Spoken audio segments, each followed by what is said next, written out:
በስመ አብ ወወልድ ወመንፈስ ቅዱስ አሐዱ አምላክ አሜን። መዓልታዊ ንባባት ጾመ 40 ሐሙስ 26 መጋቢት 2026 መኑ ውእቱ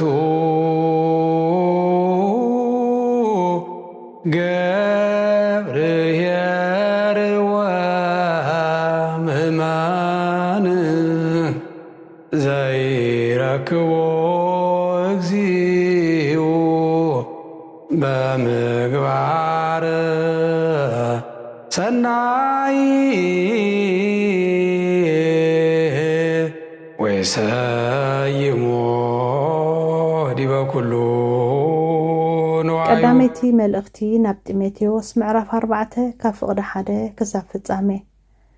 በቲ ዳሕራይ ዘመናት ግና ገሊኦም እምነቶም ክሒዶም ንመናፍስቲ ስሕተት ንምህሮ ኣጋንንትን ከም ዝስዕቡ እቲ መንፈስ ብግሁድ ይብል ኣሎ። ብግብዝና እቶም ሕልናኦም ከም ብመዓለም እተዓለመ ሓሶት ዝዛረቡ ሰባት መውስቦ እናኸልከሉስ እቶም ኣመንትን ሓቂ ዝፈለጡን ብምስጋና ክቕበልዎ ኢሉ ኣምላኽ ዝፈጠሮ ብልዑውን ሰብ ክሕረሞ ይእዝዙ ኣለዉ። እቲ ፍጥረት ኣምላኽ ብዘሎ ጽቡቕ እሞ ብምስጋና እንተተቐበልካዮ በቲ ቃል ኣምላኽን ጸሎትን ዝቕደስ ስለ ዝኾነ ገለ እኳ ዝድርበ የብሉን። እዚ ነገር እዚ ነቶም ኣሕዋት እንተኣራኻዮም ቃል እምነትን ነቲ ተኣሚንካ ዝሰዓብካዮ ጽቡቕ ትምህርትን ዝተመገበ ሕያዋይ ኣገልጋሊ ኢየሱስ ክርስቶስ ክትከውን ኢኻ። ካብቲ መንፈስ እግዚኣብሔር ዘይብሉ ዕላል ኣረገውቲ ኣንስቲ ዝመስል ተረት ረሓቕ። ንርእስኻ ግና ብመንፈሳዊ ህይወት ክትነብር ተላመድ። ምውስዋስ ኣካላት ንቑሩብ ነገር እዩ ዝጠቅም። መንፈሳዊ ምልምማድ ግና ነዚ ሕጂ ዘላ ህይወት እዚኣን ነታ እትመጽእን ተስፋ ስለ ዘለዎ ንኹሉ እዩ ዝጠቅም። እዚ ኩሉ ሰብ ክቕበሎ ዝግባእ እሙን ቃል እዩ። በቲ ንኹሉ ሰብ ምናዳ ንኣመንቲ ከድሕን ህያው ኣምላኽ ተስፋ ስለ ዝገበርና ከዓ ንጽዕርን ንጋደልን ኣለና። ነዚ ነገር እዚ ኣዝዝን መሃርን መንእሰይ እዩ ኢሉ ሓደ እኳ ኣይነዓካ። ግና ነቶም ኣመንቲ ብቓል በካይዳ ብፍቕሪ ብእምነት ብንህፅህና እውን ኣርኣያ ክኩኖም። ኣነ ክሳዕ ዝመጽእ ቅዱሳት መጻሕፍቲ ንህዝቢ ኣብ ምንባብን ምስባኽን ምምሃርን ተጸመድ። ነቲ ብቓል ትንቢትን ብምንባር ኢድ መራሕቲ ቤተ ክርስቲያን ዝተዋሃብካዮ ጸጋ ሸለል ኣይትበሎ። ብዛዕባ እዚ ነገር እዚ ኣጸቢቕካ ትጋሕ። እናዓብኻ ትኸይድ ከም ዘለኻ ኣብ ኩሉ ምእንቲ ክግለጽ ነዚ ነገር እዚ ኩልንትናኻ ወፊ። ንገዛእ ርእስኻ ነቲ እትህቦ ትምህርትን ተጠንቀቐሉ። ኣብኡ ጸኒዕካ ንበር። ነዚ እንተገበርካስ ንርእስኻን ነቶም ሰምዑኻን ክተድሕን ኢኻ። ሓለፋ ኣለዎ ፍቕርኸ ኢየሱስ ልዕሊ ቅዱይ ግቢ ዘትልል ዘረስርስ ሓለፋ ኣለዎ ፍቕርኸ ኢየሱስ ልዕሊ ቅዱይ ግቢ ዘትልል ዘረስርስ። ካልኣይቲ መልእኽቲ ጴጥሮስ ምዕራፍ 1 ካብ 2 ክሳብ 19። በቲ ንኣምላኽን ንጎይታና ኢየሱስን ዘለኩም ፍልጠት ጸጋን ሰላምን ይብዛሓልኩም። ነቲ ናብ ክብሩን ሕያውነቱን ዝጸዋዕና ብምፍላጥና መለኮታዊ ሓይሉ ኩሉ እቲ ንህይወትን ንመንፈሳውነትን ዘድልየና ሂቡና ኣሎ። በዚ እታ ክብርትን ዓባይን ተስፋ ረኸብና። ንስኻትኩም ድማ ካብቲ ንዓለም ኣበላሽይዋ ዘሎ ትምኒት ስጋ ወፂእኹም ተኻፈልቲ መለኮታዊ ባህሪኡ ኾንኩም። ስለዚ ብኩሉ ትግሃት እናተጋደልኩም ኣብ እምነትኩም ሕያውነት ወስኹ። ኣብ ሕያውነት እውን ፍልጠት፣ ኣብ ፍልጠት ከዓ ምግታእ ርእስኻ፣ ኣብ ምግታእ ርእስኻ ድማ ዓቕሊ፣ ኣብ ዓቕሊ እውን መንፈሳውነት፣ ኣብ መንፈሳውነት ከዓ ሕውነት፣ ኣብ ሕውነት ድማ ፍቕሪ ወስኹ። ነዚ ነገር እዚ እንተልይኩም እናማዕበለ እውን እንተኸደ ንጎይታና ኢየሱስ ክርስቶስ ከፍልጠኩም እዩ። ሓካያትን ዘየፍርይ እውን ኣይክትኮኑን ኢኹም። እዚ ነገር እዚ ዘይብሉ ግና ኣርሒቑ ዘይርኢ ዕውር ሰብ እዩ።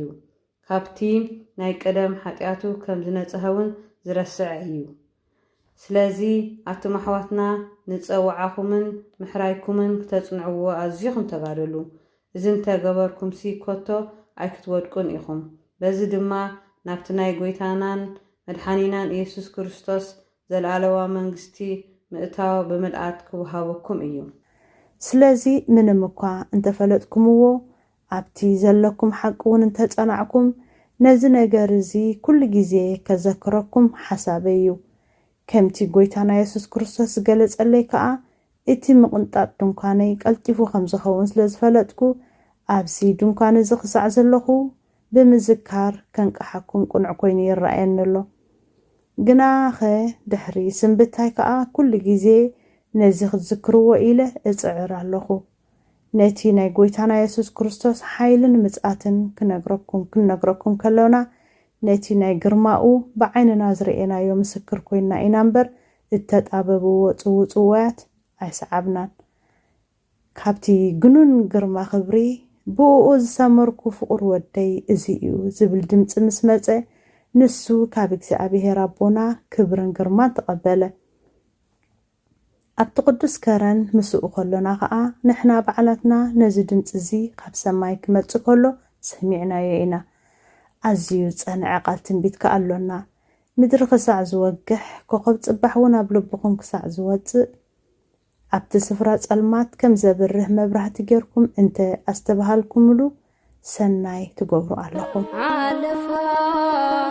ሓለፋ ኣለዎ ፍቅርኽ ኢየሱስ ይቅቢ ዘትልል ዘረስ ግብረ ሐዋርያት ምዕራፍ 11 ካብ ፍቅሪ 23 ክሳብ 27 ንሱ ምስ መፀ ጸጋ ኣምላኽ ርእዩ ተሓጐሰ። ብምሉእ ልቦም ብጎይታ ጸኒዖም ክነብሩ ድማ መኸሮም። ምክንያቱ ንሱ መንፈስ ቅዱስን እምነቱን ዝመልኦ ሕያዋይ ሰብኣይ ነበረ።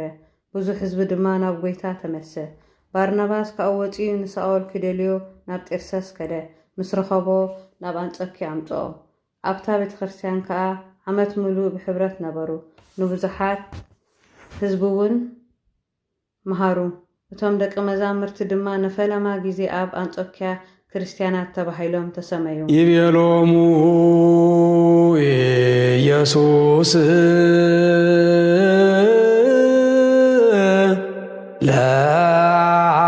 ለአርዳኢሁ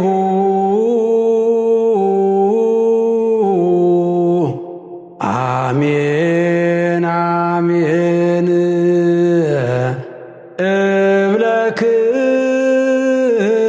እብለክሙ ከማለው ዘይቀውሙ ለይጥምዎ ለሞ። ወንጌል ሉቃስ ምዕራፍ 14 ካብ 28 ክሳዕ ፍጻሜ። ካባኻትኩም ግንቢ ክሰርሕ ዝደሊ እሞ ንምውድኡ ዝኣኽሎ ገንዘብ እንተለዎ ቅድም ተቐሚጡ ዘይፅብፅብ እንታዋዩ እንተዘየሎ መሰረት ምስ ሰረተ ምውድኡ እንተሰኣነ ዝረኣይዎ ኩሎም እዚ ሰብ እዚ ምንዳቕ ጀሚሩ ምውድኡ ስኢኑ እናበሉ ከላግፅሉ ጅምሩ። ወይስ ናይ ንጉስ እዩ ምስ ካልእ ንጉስ ክዋጋእ ዝኸይድ እሞ ነቲ ብ20,000 ዝመጾስ ብ10,000 ክገጥመሉ ዝኽእል እንተኾይኑ ተቐሚጡ ቅድም ዘይመክር እንተዘይኮነስ ገና ርሑቕ ከሎ ልኡኻት ናብኡ ሰዲዱ ዕርቂ ይልምን። ከምኡ ድማ ነፍሲ ወከፍ ካባኹም ዘለዎ ዘበለ ኩሉ ዘይሓደገ ወደ መዝሙሮይ ክኸውን ኣይክእልን እዩ። ጨው ጽቡቕ እዩ። እቲ ጨው መቐረቱ እንተኣጥፍአኸ ብምንታይ ይምቅር? ንወፃኢ ውሕፍዎ እምበር ንምድሪ ኮነ ንድኹዒ ኣይጠቅምን እዩ።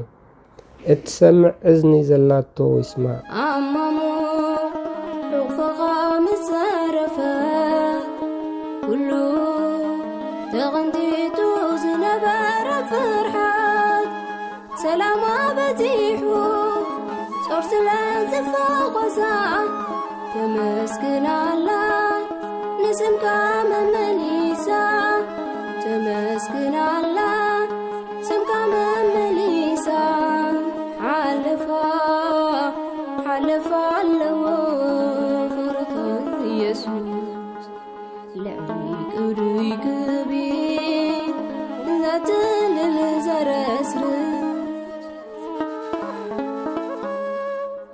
መዝሙር 68 ካብ ፍቅድ 19 ክሳብ 26 ነን መዓልቲ ጾርና ዝጸውር እግዚአብሔር ይመስገን። ንሱ አምላኽ መድሕንና እዩ። አምላኽና አምላኽ መድሕን እዩ። ካብ ሞት ዘድሕነና እግዚአብሔር አምላኽ እዩ። አምላኽና ርእሲ ጸላእቱ ቅጥቅጥ እዩ። ነቲ ኣብ ኃጢአቱ ዝነብር ሰብ ነቲ ጎታን መንበስበስትኡ ክጭፍልቕ እዩ።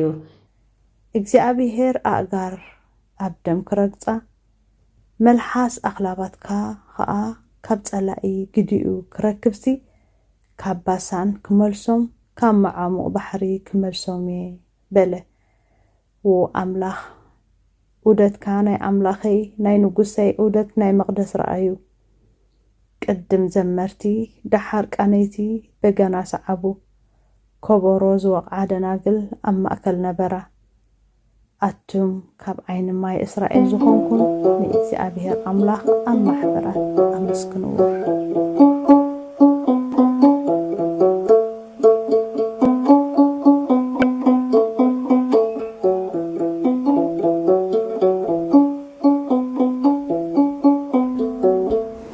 መዝሙር ዳዊት ምዕራፍ 68 ካብ 19 ክሳብ 26 እቲ ነን መዓልቲ ጾርና ዝጸውር እግዚአብሔር ይመስገን።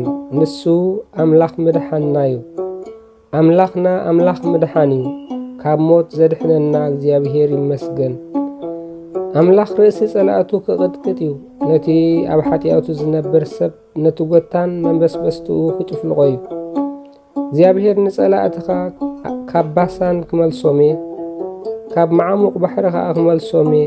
ኣእጋርካ ደም ጸላእትኻ ክረግጽ እዩ፣ ኣኽላባትካ ድማ ደም ጸላእትኻ ክልሕስዮም በለ። አምላኽ ዓወት ረኺብካ ናብ ቤት መቕደስካ ክትኣቱ ከለኻ ነቲ ዓጀብካ ነቲ ናይ ኣምላኸይ ናይ ንጉሰይ ዓጀብ ኩሉ ሰብ ረአዮ። ቅድም መዘምራን ይመርሑ ነበሩ፣ ደድሕሪዮም ማህረምቲ ሙዚቃ ሰዓቡ። ከበሮ ዝወቕዓ ኣዋልድ ከዓ ኣብ ማእከል ነበራ። ኣቱም ዓሌት እስራኤል ዝኾንኩም ንእግዚአብሔር ኣምላኽ ኣብቲ ጉባኤ ህዝቡ ኣመስግንዎ። ኣቱም ዓሌት እስራኤል ዝኾንኩም ንእግዚአብሔር ኣምላኽ ኣብቲ ጉባኤ ህዝቡ ኣመስግንዎ። ኣቱም ካብ ዓይኒ ማይ እስራኤል ዝኾንኩም ንእግዚአብሔር ኣምላኽ ኣብ ማሕበራት ኣመስግንዎ።